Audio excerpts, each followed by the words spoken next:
Hello, I'm Patricia Estes at North Palm Church, and this is the Grown Up Church podcast. Welcome back.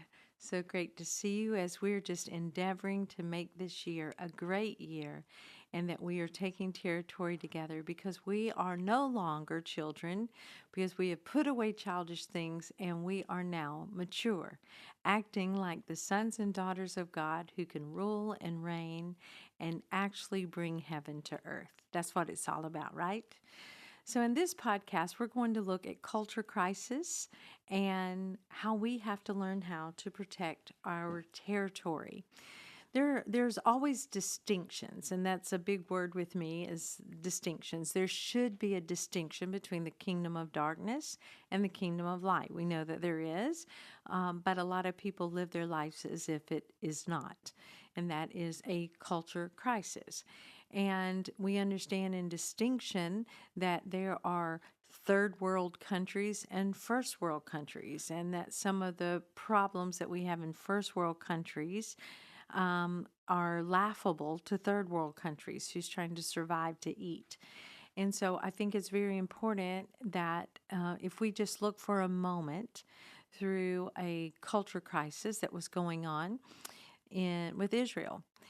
They were actually in captivity. They were in Egypt. They didn't move there as captives, but because of their influence, they became captives. Because of the fear of what they could do, they became captives. And so in this moment, we see that the Lord relieves them of that captivity. He's moving them to a promised place, a place where the culture is different, a place that is known as the promised land, a place that is flowing with milk and honey, this wonderful, wonderful place. And so in the journey, they have to move from one place to another place. They're going through a reset. They're going through a reset of their mind, their thought processes, what they prioritize, even of identity, who they are, so that they're able to move from slavery into rulership. And instead of being people who are just in a land, that they are the people who govern the land. And so that is where we are right now. We're in a place of divine reset. Now, in reset, there's going to be some turbulence. In reset, there's going to be some shocks to our system. In reset, there's going to be changes. But we have to take on the mind that it's all for our good, right? That where we're going to this land of promise is going to be better than we could ever anticipate. Now, the problem that when the Israelites got to the land of promise, they were not walking in the fullness of what they had been taught. They had not embraced their wilderness to learn all the lessons that they needed, so they had all the tools to go in. So they were thinking poorly. They were thinking there's giants in the land and that we're grasshoppers and we're not going to be able to do it. And there's fortified cities. So their lesser than thinking processes brought them to great problems, right? So much so that they didn't ever live in the promised land, but their children took the promised land. So you and I have to take that historic lesson and apply it onto our lives and say, I will live in the land of promise. I will not negate learning what I need to learn in the wilderness. I will not give up on any of the lessons that the Lord is trying to teach me in my transition of reset. And I will live fully everything that God has for me, even if they're giants, they're nothing for me because God's already planned my victory, right? And so that's what the whole premise of this podcast is about on this culture crisis. Now, there's this geographic move that's going on in our nation. And right now we live in a part of the geography that is in the gain. We call it in the gain. And so that means that there are southern nations now, southern nations, well, I guess we are a nation. Texas thinks they're a nation, but there's southern states in this nation that they are experiencing growth like they've never had before. And right now, the census and the moving data is all telling us that there are 4 states that's gaining so many people: Florida, North Carolina, Texas, and South Carolina, and that we are gaining lots and lots of people to be moving to this region. So we're states that's in the gain. Our governors understand that, okay, we have to plan for gain, not for loss, not for, just keeping status quo. But then there are also states, and you may be living in one of those states, that they're in what's called the loss. They're in the time that people are leaving them. And so their job forces are looking, and their workforce is looking different. And churches are telling me about people leaving. And this has happened geographically in nations as well. We work intensively with a nation called Venezuela. And through the last few decades, they've had so many of their educated, of their professionals leave their nation because they could not have good lives there. And they took their professions to other nations, therefore leaving their nation depleted of those services. Also, that's been happening in the nation of South Africa, that a lot of their professionals have been leaving and going to other places. And what that does is it brings a vacuum of those services in that nation. And so we see this, or other nations that are gaining. There's some nations that they're losing so much in population that they're giving away land. Remember, we did that in the United States at one time. We would give you homestead property if you'll just come and live here because we need population. That's happening in different countries. We'll give you a house. We'll give you so many acres of land. We'll even pay you monthly if you will relocate and come live here. And so there's all these dynamics that are going on in the world. And you and I need to know that, because we don't just need to look at patterns and say, oh, that's interesting. Oh, it's interesting all these people are moving to South Carolina. All these people are moving to Florida and Texas, or why are they leaving California? Why are they leaving Washington State? Why are they leaving these different places? So we need to know something about that, because we're not people that are ignorant. We're not people that are just living amidst, that we are the rulers and the reigners. So I'm going to tell you what is being reported as the reasons that people are leaving those places and traveling to other places. It's Some of it is the lower cost of living, that it's just gotten too much, that the people that have been in charge, okay, so people in charge matter. I want you to understand, when we have rulers over us that are looking out for our good and they're doing righteous things, then all of us can live in peace and be blessed, right? But if we have corruption and leaders that are self-absorbed, or they have other agendas, then curses come on territories, right? And so we need to know that. And I applaud people like our Apostle Cheon, that's in California, and he's taken on this mantle to fight these injustices that are coming through laws. But a lot of times when we elect people to offices, they're making these laws, they're making decisions, school boards are making decisions, HOAs are making decisions, right? And so we have all these people in authority, they're making a decision, and then all of us underneath that decision, we live the consequences of it. And that's what we're seeing over and over and over again. So they're saying it's too much. How much to buy a house? And I'll never in my lifetime be able to afford a house. The taxes are too much, and just everything that's going on. So the cost of living's making people leave. Climate makes people leave. They're looking for environments with less crime. So, that's another thing on what are the policies and what are the decision making in a region. Because if it's decision making that's soft on crime, or that, just allows things, we let things slide a little bit, or we have systems that okay certain criminal behavior. And then all of a sudden, crime's out of control, and people say, "I can't live here anymore. I'm afraid to go to sleep. I'm afraid to walk out my front door.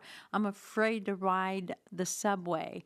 I'm afraid. I'm afraid. I'm afraid." So fear and what it's like in areas of crime will make people leave. Also, being able to find sustainable jobs. So job markets make people leave certain areas and regions. cultural and historical appeal.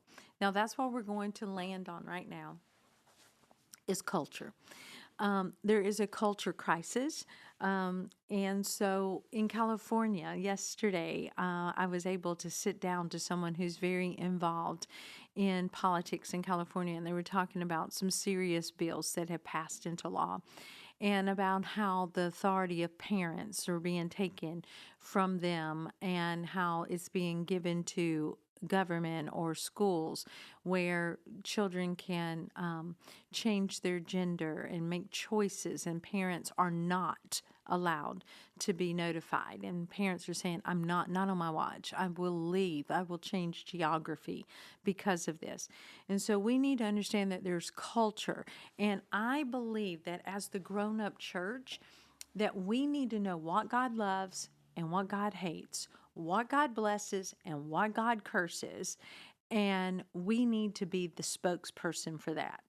If I did an advertisement and I said, come to the land of the cursed, come where your family will be destroyed, come where I guarantee you it's a haunted place to live, come where marriage will not be celebrated, but all kind of sexual immorality and depravity will be allowed and actually triumphed. If I did a billboard like that, we would say, hopefully the majority of us would say, I'm not going to live there. I'm not going to take my family there. I'm not going to subject myself to the principality and power that's been given rulership and ownership of that. You and I have to know these things. There's a crisis culture that is happening. Now, many, many years ago, people would look and say, it's so terrible that you think marijuana is bad. You know, marijuana, God created marijuana. God created that plant to grow, and everybody should be able to smoke marijuana. And marijuana became like, oh, these states have legalized marijuana. These states have where you can just go in and buy medical marijuana, and that, you know, you don't have to worry about being arrested. And then it goes even further from marijuana, like, oh, this is the place where we will create safe places for drug use. We'll even give you clean needles. And if we study now the sociology behind that and the results of those decisions, we see a culture crisis. We see a territory that is suffering, and we see a people group that have been led astray by a government, by a decision, by a policy that have actually robbed from them. Here's some new data. I'm going to pull this up right now. Some new data, recent studies. So, you know, nothing can be known in the beginning. It's our concept of things. And so when we're trying to be in the cool norm, we're trying to be cutting edge people. We're trying to be, we can't be so narrow-minded. We can't be so Christianese that, you know, we don't understand. People want to smoke marijuana and all these kind of things that happen. But I really believe that God is going to give us wisdom. We are the salt. And the salt is the preservative, and we need to get into geographic regions and be preservatives. And so for us in the South, where we're in the gain, we don't want other things being brought in and changed so it ruins the culture where nobody wants to be in the gain. They want to be leaving, so we're in the loss, right? So we have to take authority over and rule and reign. Where is the grown-up church that rules and reigns territories? Where is the grown-up church that rules and reigns over schools and over governments and over policies and over families and over households? Where's the moms and dads that rule over the children? These are things that we have to see in the grown-up church. And we are called to be the salt. And so in this freedom of smoking marijuana, and you're not going to go to jail, and we can't fill up our jails with that, but let me show you what we have done. Here's recent studies from Harvard, from various different other educational institutions that have studied this, through the American Heart Association that studies heart disease, cardiovascular disease, medical studies. These have come together, and this is the new data. So, in the new data, recent studies have highlighted several health risks associated with marijuana use. All right? I'm not talking about smoking marijuana one time, but people who just think this is cool. Let's move to this state where I can just smoke marijuana, right? So there's cardiovascular risk, increased risk of heart attack and stroke. Regular marijuana use has been linked to a higher likelihood of heart attacks and strokes. A study analyzing data of over 434,000 U.S. adults found that frequent cannabis smokers may significantly increase their risk for heart attack and stroke. So put that on your billboard, right? Come because we promise you an increased heart attack and stroke risk. And then listen to this: heart failure. Daily marijuana use may raise the risk of developing heart failure by about 1/3, even after considering other factors compared to non-users. You're going to have 1/3 of a greater chance that your heart will fail. Come over here. We've passed the law where you can smoke marijuana every single day. What is going on? Then, also, those same studies have found out that there are cognitive and mental health effects because of regular marijuana use. Cognitive impairment, long-term heavy cannabis use has been associated with cognitive deficits in midlife. So you start smoking when you're younger. Why? Because we've celebrated it. We've said we've passed the laws. You don't have to worry. We're not going to control you. Smoke all you want. So then when you hit midlife, there's some cognitive development problems. And so we have a severe increased risk of developing schizophrenia and psychotic disorders because of this, and memory and attention deficits. Wow.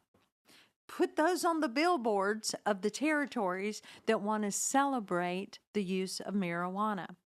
And you and I have got to also understand there's lung damage, respiratory issues, addiction and dependence issues, and then there's the lacing of marijuana. We're not even going to get into all that with fentanyl and everything going on.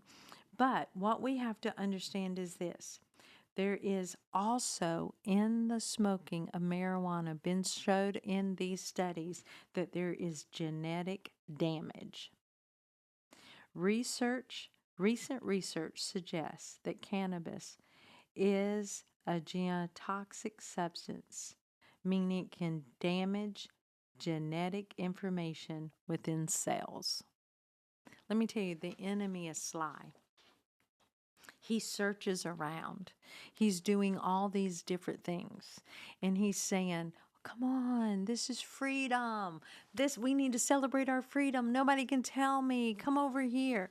And now, after decades of this type of celebration of freedom, we're seeing not only for the individual that makes the choice, but for the generational impact in the genetic code, that there are real problems happening from regular cannabis use. Now, what am I saying? I'm saying that we have a culture crisis and that we don't have the time to wait for 2 decades, 3 decades to go by to get the information. We need to be tuning into heaven. We need to be having the report of heaven.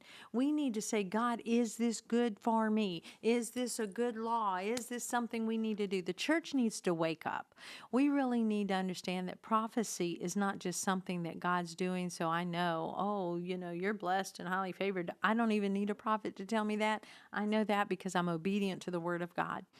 What I need a prophet to tell me, and me as a prophet, I need to understand is the Lord needs to be saying, hey, beware. There's danger over there. Don't go that direction. Don't pass that law. Fight against that situation. We need to know how to prosper. We need to know how to be the head and not the tail. We need to be people that understand that in this culture crisis, I don't need pats on the back. If I live for pats on the back, then I'd be making terrible decisions. I need to be a leader. I need to be a grown up leader that says, listen, we've got to have some wisdom here on how we conduct our lives. And, we need to get to the legislatures and we need to say, we've got to fight these things. What are we going to do about these new studies that are coming out and this information that's in our hand? There was a time when we knew the shedding of innocent blood, and by large, the church would be against abortion, but the world was not against abortion, right? Until technology brought in the ultrasound, and then people were seeing, and then even the people that did not walk under the fear of the Lord, they would say, how is this in a civilized society, right? Other than those that wanted to make an altar out of comfort or on being able to do whatever they want to do without consequences. And so you and I are at places where we're going to have to be people who can rule and reign. And we have to protect our homes. For me and my house, we'll serve the Lord. What does that mean? What does that mean in your home? What does it mean? Does it mean that we're going to fear the Lord in this house and we're going to go by his statutes and we're going to go by what will bring blessings to this home? And I'm going to tie myself into the prayer closet until I walk out with the wisdom of God and with the knowledge how to live in a crisis generation and how to bring hope to the hopeless. You and I have a lot of work to do. There's a lot of crisis out there, and what does it need? It needs the crisis solver. It needs the wisdom of heaven. It needs the grown-up church. So what do I hear the Lord saying? Grow up.